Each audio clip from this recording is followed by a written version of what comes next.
Good morning all of you. पुन्हा एकदा आज मी जात आहे नॅचरल मॉर्निंग वॉकसाठी. सुरुवात केलेली आहे सकाळी सकाळी. खरं तर शहराच्या जवळपास फिरण्यासाठी, निसर्गात चालण्यासाठी ठिकाणं फार कमी राहिलेत. मी अशाच वेगवेगळ्या रस्त्याच्या शोधात असतो आणि आज असाच एक रस्ता मला या ठिकाणी शहराच्या जवळ सापडला आहे. अतिशय शांत रस्ता दिसत आहे. मी सोडून दुसरं कोणीही नाही आणि आश्चर्य म्हणजे सिमेंटचा रस्ता आहे. तर पुढे चालत चालत आपण जेव्हा सुरुवात केली, या ठिकाणी सुंदर असा मेंढ्या आणि शेळ्यांचा कळप बसलेला दिसत आहे आणि आराम करत आहे. शेजारी दोन माणसं त्यांना सांभाळण्यासाठी या ठिकाणी दिसत आहेत. तसेच पुढे चालत चालत जाऊया. अतिशय छान वाटत आहे. मोकळी हवा आहे, मोकळा श्वास घेण्यासाठी जागा आहे. रस्त्याच्या दुतर्फात झाडं दिसत आहेत आणि मला दुरून एक आश्चर्यकारकरित्या आणि अतिशय सुंदर असा बंगला या ठिकाणी एकांतात बांधलेला दिसत आहे. अशाच कोणीतरी हौसी माणसाने स्वतःसाठी आरामासाठी राहण्यासाठी अतिशय सुंदर दिसतोय. त्याची डिझाईन, त्याचं बांधकाम, त्याची कलरिंग खूप छान आहे आणि विशेष म्हणजे बाजूला हिरवेगार झाडं या ठिकाणी दिसत आहेत. त्यांनी त्यांच्यासाठी बांधलेले असावं. खरं तर झाडं असणं फार महत्त्वाचं आहे.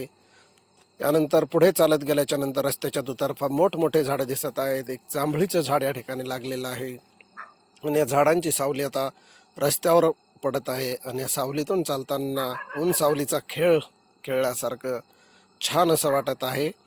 तसंच पुढे या ठिकाणी अजून पुढे चालत चालत गेल्याच्या नंतर थोडं ऊन वाढतंय, परंतु या सावलीमुळे उन्हाची तीव्रता काहीही जाणवत नाही. सकाळची वेळ आहे, तरी आता उन्हाळ्याचे दिवस असल्यामुळे थोडी थोडी उन्हाला चांगली सुरुवात झाली. अरे वा, या ठिकाणी सुंदर असं या ठिकाणी फुलाचं झाड आहे आणि फुलं, कागदी फुलं फुललेत. गव्हाची रास या ठिकाणी शेतकऱ्यांनी टाकलेली दिसत आहे. दोन मुलं त्याच्या सोबती आहेत. शेवग्याची झाडं आहेत आणि सुंदर असं ग्रामीण भारतीय चिंचेचं झाड या ठिकाणी आहे. रस्त्याच्या दोन्ही बाजूनी कुठे जांभळीचे, कुठे चिंचेचे, कुठे नुकतेच काढलेले गव्हाची शेती, कुठे हिरवळ असं या ठिकाणी दिसत आहे. झाडं लावलेली दिसत आहेत आणि एरिया खूप छान आहे. मला हा खूप आवडला एरिया. असेच या ठिकाणी आपण पुढे चालत राहूया, पुढे चालत जाऊ आणि पुन्हा एकदा छोटे झाडं, मोठे झाडं या ठिकाणी आपल्याला एकाआड एक दिसत आहेत आणि या झाडांमुळे रस्त्याची शोभा वाढली. मोकळा ऑक्सिजन मिळत आहे. पुन्हा एकदा गव्हाची रास कुणीतरी शेतकऱ्यांनी या ठिकाणी केली. ताजा गहू, नवीन गहू या ठिकाणी दिसतोय आणि आश्चर्य आणि वाव, या ठिकाणी समोर आपल्याला एक सुंदर मंदिर असं दुरून दिसत आहे. बाजूलाच नुकत्याच काढलेल्या गव्हाची काडं दिसत आहेत. सुंदर फुलांचे झाडं, हिरवे झाडं. असंच करत करत गेल्यावर एकांतात अतिशय सुंदर मंदिर आणि विशेष म्हणजे या ठिकाणी कुणीही दिसत नाही, कुणी माणसं नाहीत, फारशी वर्दळ नाही.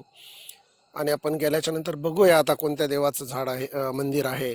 तर जवळ जाऊन बघूया. दारात पिंपळाचं एक झाड आहे आणि फुलांचे झाडं दिसत आहेत आणि माझ्या याच्याप्रमाणे खरं तर हे मंदिर असावं.